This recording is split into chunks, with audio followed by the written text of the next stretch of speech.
boy, do I have a fun one for you guys. Yes, true story, by the way.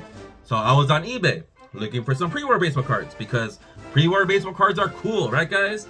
They look weird, they're unique, they're different, they're tiny, different sizes. We love pre-war, black and white, 100 years old. Pre-war is awesome. Well, it's been a while since I added a pre-war baseball card to my collection, so I was on eBay looking at some auction styles. I came across one card in particular of a player in which I bought recently. Well, not recently, but a couple years ago, and I paid well over $100. It's nice to know these card prices are going down just a little bit, because I got me a hell of a deal on this one pre-war baseball card. Well, I do what I do best.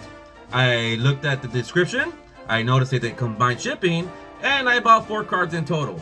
Now, I was jumping for joy because I got me a really good deal on this pre-war baseball card. And then I went back after the auction was done, or the listings were done, to read the description. Little did I know that in fine print in the bottom, these cards were in an episode of Chasing Cardboard. Now, how many of you guys are familiar with Chasing Cardboard? The history of sports cards goes back over 100 years. We are on the pursuit to find the biggest and most interesting sports card collections across the United States. Join us as we travel the large interstates and the narrow unpaved roads in our journey to continue chasing cardboard. What they do is they travel around the states and they find collections, they buy them, they sell them, but it's kind of like American Pickers type of deal, just with baseball cards or sports cards in general. Really fun videos, really fun channel. You guys may want to go out there and check him out. Yeah, I kind of know a guy who comes on in that show, by the way. Really good channel, they're really fun. So, that's what makes this pickup even more exciting, because little did I know these cards were actually featured in that episodes, or those episodes, or that channel. I don't recall seeing any of these cards there. Maybe it was one of those big lots that they bought, I don't know. I don't recall seeing these cards there. However, I got me a hell of a deal, and I'm really excited because they got me this pre-war card for cheap. But wait until you see some of these other cards that I got. Yeah, come follow me. Alright guys, so these are the 4 cards that I got, and let me tell you, none of these would have been made possible if it wasn't for that one pre-war baseball card. Nope. Off the bat, a 1959 Topps Orlando Cepeda. I like to call this a 1 of 1 because this is like nasty miscut. And something about vintage, man, there's never any cards that look the same. Trust me, when it comes to vintage, they all look different. No matter if you have 10 of them, you're gonna have 10 different styles of vintage cards, because that's how they made them back then, guys. So to me, this is like a 1 of 1 Orlando Cepeda, and I'm okay with that because this is gonna go to my collection, not anybody else's. So let's look at the card. Nice bright colors, some sharp corners. This got a 2. It's a good. I'm assuming because it's miscut. I'm assuming. Here's the back. Nice and bright. Pretty cool. Guys, $10. Not too bad. I don't think anybody even threw a bid on that, because I'm assuming because it's like nasty miscut. Up next, the 1959 Topps Early Win. And this is an excellent 5. Sweet. Look at that. Sharp corners.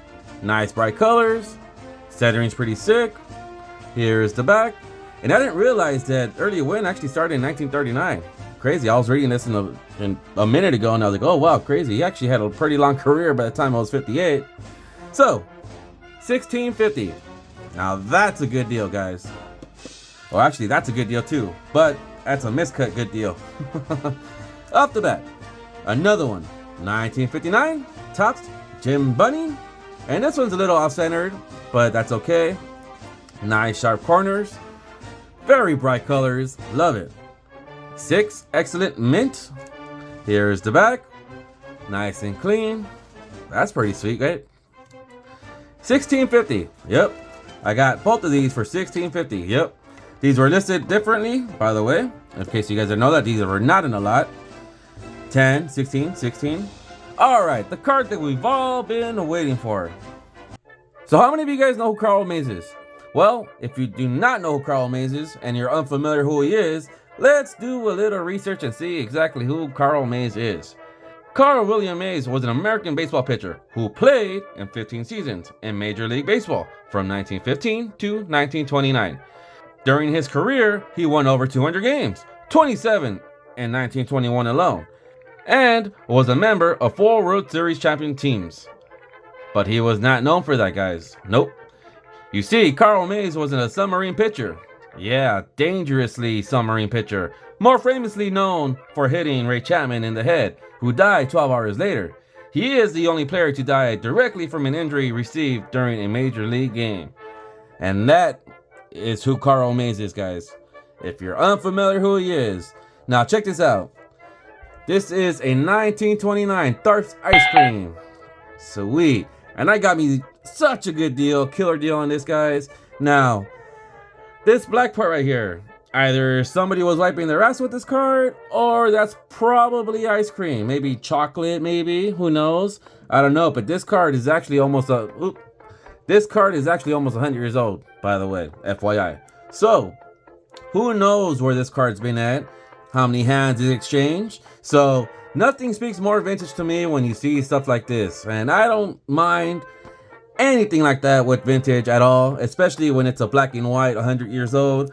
You know, it's only a story to tell. This to me is museum status, you know, wall of fame status, something that I would put up on my wall just to show people exactly what a 100-year-old card looks like. I don't want to see it pristine. I don't want to see it packed fresh. I want to see it vintage because that's exactly what it is. Now, here's the back. Save these pictures. Now check this out, guys. One ice cream bar will be given free for each picture of Babe Ruth.